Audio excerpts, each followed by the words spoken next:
How you doing, good people? This is the 8-Bit Animal. Alright, so today we're going to talk about the final game in a well-regarded trilogy on the NES. This game is from 1991. And an interesting fact about this title, it wasn't released in Europe. And the US version was made more difficult by the omission of some features.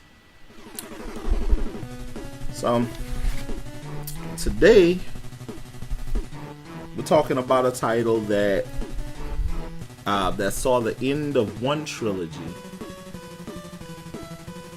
which led to a reissue, which led to the beginning of another trilogy some 10 years after that reissue. Today's game is Ninja Gaiden 3. Okay, so Ninja Gaiden 3 begins with CIA analyst Irene Liu being killed by who is originally presumed to be Ryu Hayabusa. Ryu has been framed for this crime, and so he seeks out the person really responsible for this killing. And during the course of his quest, Ryu discovers that a rogue CIA agent is attempting to use an interdimensional rift to raise up an army of mutated beings to do his bidding and take over the world. Ridiculous plot. Excuse me. It's an utterly ridiculous plot. And that would matter in most instances, but with the Ninja Gaiden titles, you just needed an excuse to have Ryu Hayabusa jump off of things and kill anything that got in his way. Some things never change, because that's still pretty much what the story for the modern Ninja Gaiden trilogy is for, to justify Ryu Hayabusa killing things. Well, the platforming and everything else in Ninja Gaiden 3 is just as polished as in the first two titles.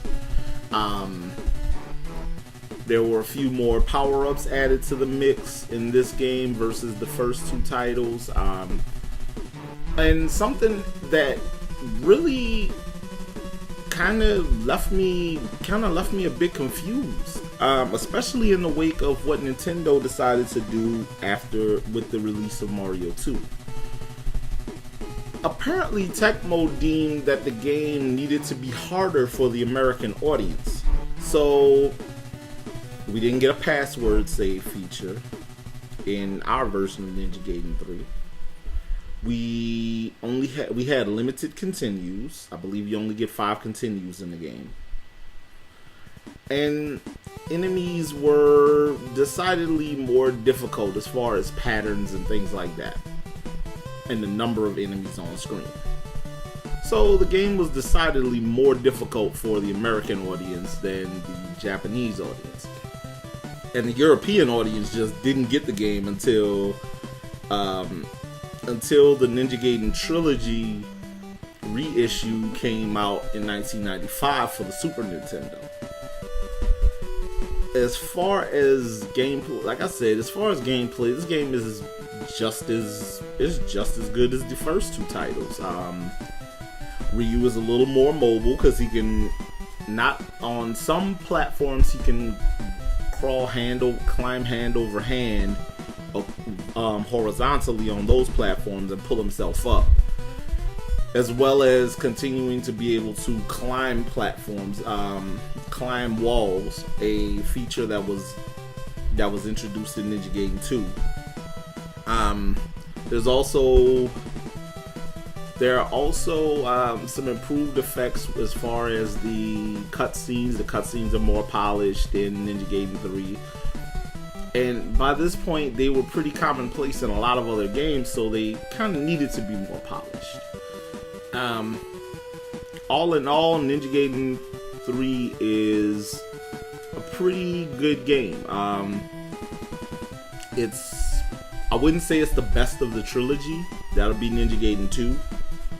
But by and large, it might be the weakest of the trilogy, but considering the series, considering that it's Ninja Gaiden, and considering how good those 3 games are, despite their difficulty level, Ninja Gaiden 3 is a pretty good game. I mean, even to say it's the weakest of these 3 titles of the trilogy, it's better than most side-scrolling platformers on the NES. So there's that. For whatever reason, probably because of the timing of its release, Ninja Gaiden 3 isn't as common as the first 2 titles. So it's a little harder to find, so it costs a little more in the reseller market. So be prepared to spend a hefty penny for it. Ninja Gaiden, just like Castlevania, Contra, Legend of Zelda, certain series just command a premium price, and Ninja Gaiden is one of those. And some titles in those series command more, they seek more money. So definitely, if you're looking for a copy of Ninja Gaiden 3, be prepared to possibly spend a hefty penny for it. But depending on how much you spend, it'll be worth it because it's a solid game. This has been the 8-Bit Animal, and I'll catch you beautiful people tomorrow.